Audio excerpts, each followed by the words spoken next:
नमस्कार विद्यार्थी मित्रों। कक्षा 10 विषय विज्ञान चैप्टर नंबर 12 विद्युत, जिसे हम इंग्लिश में इलेक्ट्रिसिटी से जानते हैं। इस प्रकरण में विद्युत धारा, विभवांतर, वोल्टमीटर, एमीटर आदि के बारे में हम ओम के नियम का प्रयोग, ये सब अभ्यास में समझेंगे। सबसे पहले तो विद्युत आवेश क्या है। तो आवेश परमाणु का एक मूल कण होता है। यह धनात्मक भी हो सकता है और ऋणात्मक भी हो सकता है। जैसे कि हम परमाणु के अंदर देखते हैं कि प्रोटॉन होता है और इलेक्ट्रॉन होता है, वही आवेश है। परमाणु के अंदर एक प्रकार से ठोस जो न्यूक्लियस में बीचों बीच स्थित होता है, जो न्यूट्रॉन और प्रोटॉन होता है, तो उसमें प्रोटॉन होता है वो धन विस्फारित होता है और न्यूट्रॉन होता है वो तटस्थ होता है। और परमाणु की कक्षा में मुक्त रूप से भ्रमण करने वाले इलेक्ट्रॉन होते हैं। तो इसके ऊपर जो विजभार रहता है उसको आवेश कहते हैं।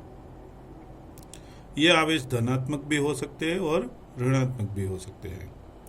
समान आवेश एक दूसरे को प्रतिकर्षित करते हैं, यानी समान धन धन आवेश वाले दो प्रोटॉन पास पास में आए तो एक दूसरे को क्या करेंगे, प्रतिकर्षित, यानी एक दूसरे से दूर जाने का प्रयत्न करेंगे। और असमान आवेश वाले एक दूसरे को आकर्षित करते हैं। आवेश का एसआई मात्रक, आवेश को हम क्यू संकेत से जानते हैं और उसका एसआई मात्रक क्लोम है, यानी कुलम कहते हैं। सी, इसका संकेत क्या है, सी है।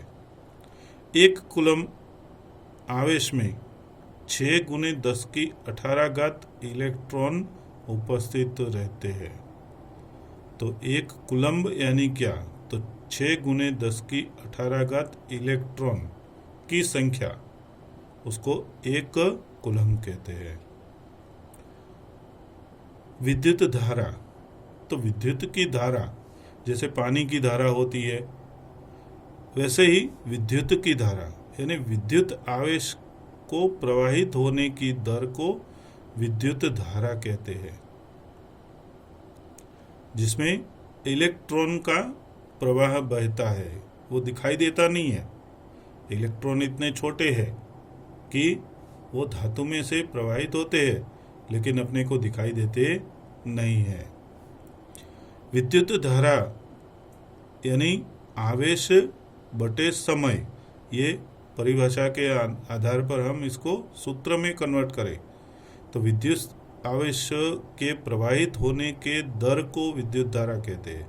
यानी कितनी आवेश और कितने समय के लिए बही है, उसको हम विद्युत धारा कहेंगे। यानी विद्युत धारा को संकेत में I से दर्शाते हैं और आवेश को Q और समय T, टाइम। विद्युत धारा का एसआई मात्रक एम्पियर है, जिसको कैपिटल A से दर्शाते हैं और ये A मीटर से मापा जाता है। किसे मापा जाता है, A मीटर। ये कुछ एम्पियर की इकाई है, जैसे कि 1 एम्पियर बराबर 1 कुलम बटे 1 सेकंड। 1 मिली एम्पियर बराबर 10 की -3 घात एम्पियर होता है, यानी ये छोटी इकाई है। यानी 1 एम्पियर बराबर 1000 मिली एम्पियर होता है। जैसे 1 किलोग्राम बराबर 1000 ग्राम होता है, वैसे ही 1 एम्पियर बराबर 1000 मिली एम्पियर होता है। और ये माइक्रो एम्पियर है, तो 1 माइक्रो एम्पियर बराबर 10 की 3 घात माइक्रो एम्पियर होता है।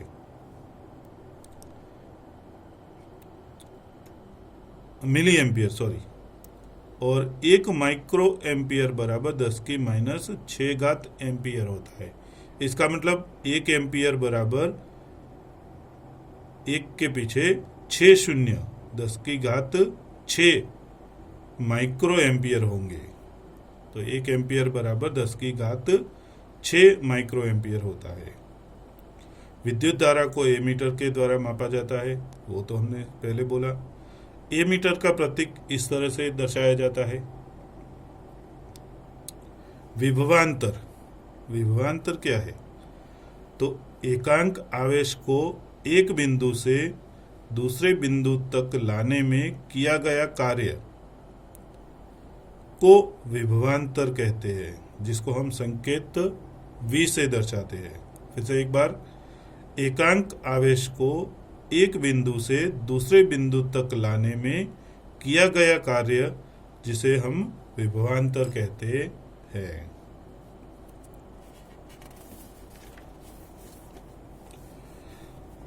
इसी प्रकार विभवांतर V बराबर किया गया कार्य W और नीचे आवेश, कितना आवेश कहां से कहां तक ले गए। तो विभवांतर का SI मात्रक क्या है? वॉट है, वोल्ट, जिसको हम V से जानते हैं। 1 वॉट बराबर क्या है?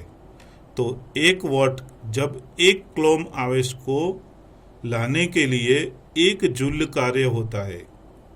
1 कूलॉम आवेश को लाने के लिए 1 जूल कार्य हो तो विभवांतर 1 वॉट कहलाता है। यानी कि 1 वॉट बराबर 1 जूल प्रति कूलम्ब। 1 जूल प्रति कूलम्ब, इनवर्स का मतलब है नीचे है। तो विभवांतर को वोल्टमीटर नामक यंत्र से मापा जाता है।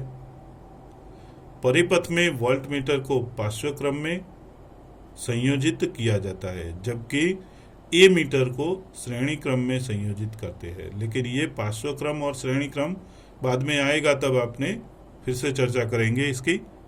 वोल्टमीटर का प्रतीक V इस तरह से दर्शाते हैं। तो ये विद्युत का प्रकरण है, इसलिए विद्युत के प्रकरण में कुछ संकेतों को हम सांकेतिक भाषा में दर्शाते हैं। कुछ जो अवयव है, विद्युत के साधन है, उनको हम सांकेतिक रूप से दर्शाते हैं।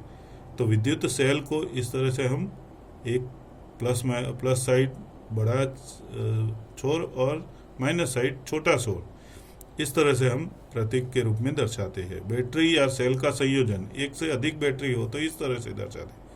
कुंजी यानी स्विच इस तरह से बंद हो तो इस तरह से दर्शाते हैं। तार की संधि को इस तरह से दर्शाते हैं। तार की संधि जो बिना तार, इसको जोड़े बिना ऊपर से ये कन्वर्ट करके ले आए हैं। विद्युत बल्ब को इस तरह से दर्शाते हैं। प्रतिरोध को ये R, क्या नाम देते हैं अपने, कैपिटल R है, तो प्रतिरोध को R से दर्शाते हैं, लेकिन इसको संकेत में इस तरह से दर्शाते हैं। परिवर्ती प्रतिरोध या धारा नियंत्रक यानी चल प्रतिरोध, ये बढ़ाया घटाया जा सकता है, ऐसा प्रतिरोध है, इसलिए उसको परिवर्ती प्रतिरोध कहते हैं। ए मीटर तो हमने पहले देख लिया, वोल्ट मीटर भी देख लिया। तो इस तरह से हम ये समझ सकते हैं इसके संकेतों को।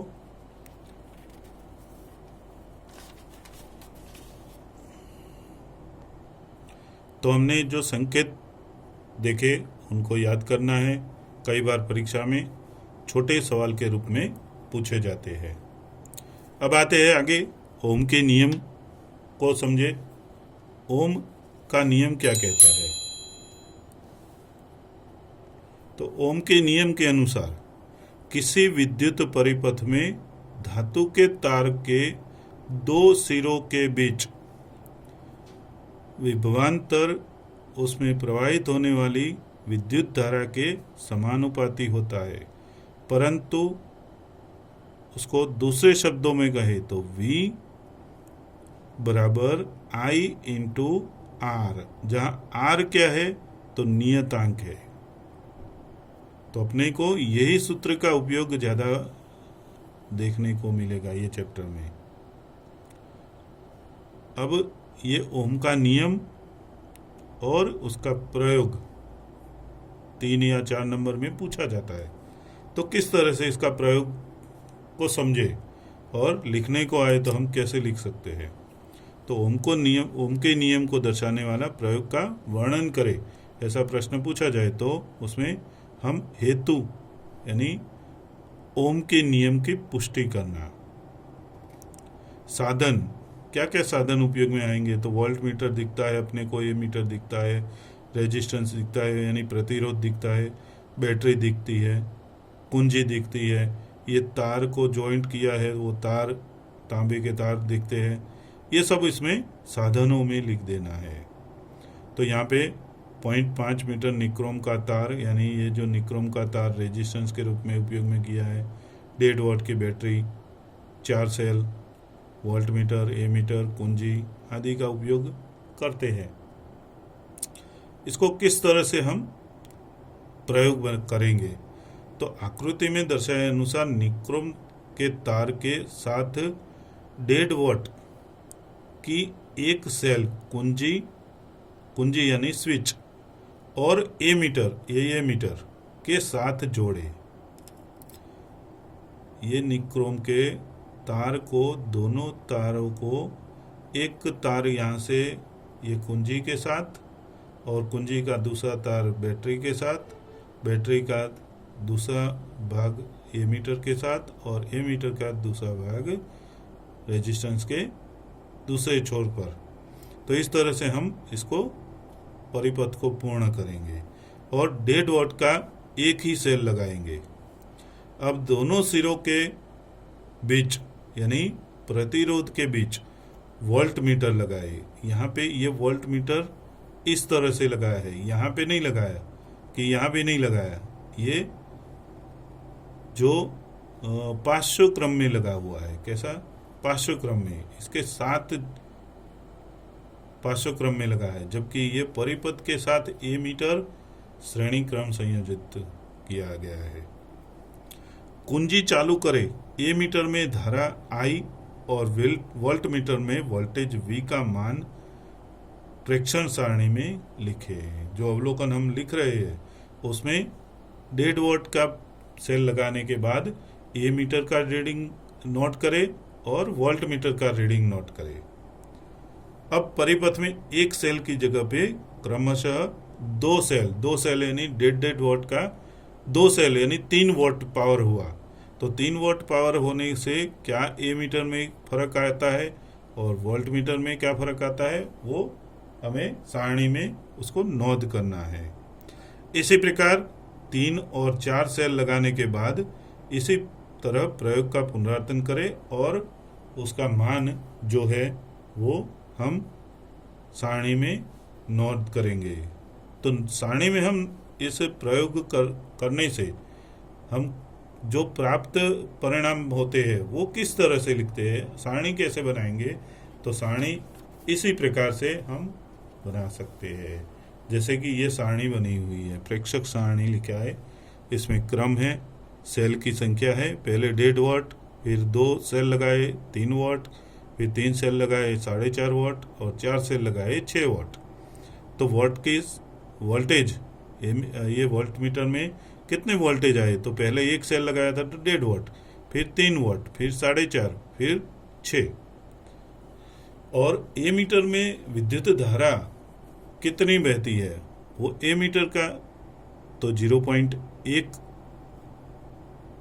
0.2, 0.3 क्रमशः उसमें बढ़ोतरी आती रहती है।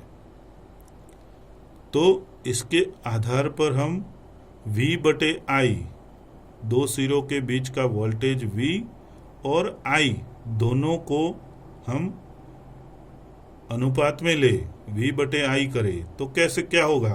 तो यहाँ पे एक उदाहरण लिखा है मैंने, देखो 1.5 वॉट तो 1.5 और 0.1 एम्पियर तो 1.5 का 10 नीचे और इसका 10 ऊपर, 10 कट गए तो बचे 15। तो इस तरह से जो हमें ओम मिलता है, कितना मिलता है? 15 ओम, यानी रेजिस्टेंस का प्रतिरोध कितना है? 15 ओम है। उसी प्रकार दूसरे में 3 और वोल्टेज 3 आए और एमीटर का रीडिंग आया 0.2, तो वो काटने पर क्या होता है? भी 15 मिलता है। चौथे में भी 15 मिलता है, पांचवें में भी 15 चौथे में भी 15 मिलता है। तो पहला, दूसरा, तीसरा, ये सब प्रतिरोध कितना मिलता है? 15 ही मिलता है, यानी समान मिलता है। तो जैसे जैसे हम पावर बढ़ाते हैं वैसे वैसे एम्पियर के मीटर में बढ़ोतरी आती है। घटाते हैं तो घटता है, बढ़ाते हैं तो बढ़ता है। तो उसको आलेख के रूप में यहाँ दर्शाया गया है। प्रेक्षण से V विरुद्ध I विरुद्ध V का आलेख खींचे। यह मूल बिंदु से पारित होती एक सीधी सुरेख रेखा है। तो ये जो आलेख बनता है वो ये सीधी रेखा बनता है, जहाँ पे यहाँ विद्युत धारा और यहाँ पे विद्युत वोल्टेज यानी V को दर्शाया गया है। 1.5 वाट, 3 वाट, 4.5, 6 वाट, और यहाँ पे एमीटर का रीडिंग 0.1, 0.2, 0.3, 4, ऐसे हमने आलेख बनाया। तो ये एक सुरेख रेखा मिलती है। इसके ऊपर से हम निष्कर्ष क्या निकाल सकते हैं? कौन सा निष्कर्ष निकाल सकते हैं? तो निर्णय, इसको हम कहें निर्णय। तो निष्कर्ष में वोल्टेज बढ़ाने पर चालक तार में से धारा उसी अनुपात में बढ़ती है, यानी जैसे जैसे हम वोल्टेज बढ़ाते हैं वैसे धारा का मान भी बढ़ता है। I विरुद्ध V का आलेख सरल रेखा मिलता है, सीधी रेखा मिलती है, वो टेढ़ी मेढ़ी नहीं होती। तीसरा, I और V का अनुपात हमेशा अचर रहता है। यहाँ पे ये जो अनुपात है V/I का, वो अनुपात हमेशा एक समान रहता है, यानी अचर रहता है। तो इस प्रकार से हम ये विद्युत के चैप्टर का पहला भाग यहाँ पे पूर्ण करते हैं। नए भाग में बाद में आगे जो मुद्दे हैं उसको हम समझेंगे। तब तक के लिए गुड डे।